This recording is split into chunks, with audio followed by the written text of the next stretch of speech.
Seaman Second Class A.D. Hamilton never experienced military combat.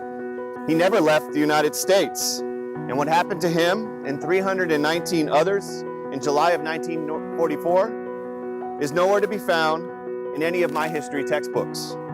Hamilton died in the worst home front disaster of World War II. Much is unknown about the life of A.D. Hamilton. It is not even known if his loved ones called him A.D. or if those initials stood for something else.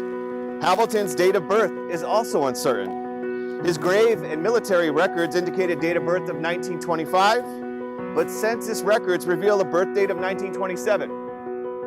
I often wonder if Hamilton overstated his age in order to enlist early in the U.S. Navy. Hamilton was born in Starkville, Mississippi, the second youngest of 5 children of Homer and Grace Hamilton. His father, Homer, was a farmer, and his mother passed away when he was very young.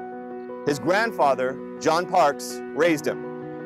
Prior to joining the U.S. Navy, Hamilton spent his entire life in the Jim Crow South.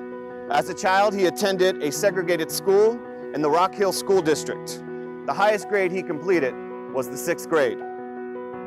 On May 22, 1943, Hamilton enlisted in the U.S. Navy as an apprentice seaman. At 18 years of age, or 16, this 5'9", 152-pound African-American young man left his life in rural Mississippi for training at Naval Station Great Lakes in Illinois. Shortly after, he was transferred to Port Chicago in California.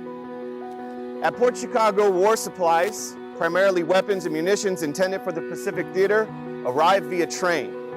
Hamilton unloaded these munitions onto the pier and then onto the ships docked at Port Chicago. This work was extremely difficult and dangerous and was done primarily by African-American sailors. Not only did Hamilton live in a Jim Crow society, he also belonged to a segregated military. On July 17, 1944, an explosion at Port Chicago took the life of A.D. Hamilton. Of the 320 killed, 202 were African-American. Hamilton's family would wait for 70 days before the government could confirm his death. The work that A.D. Hamilton and others did at Port Chicago provided weapons essential for the war effort.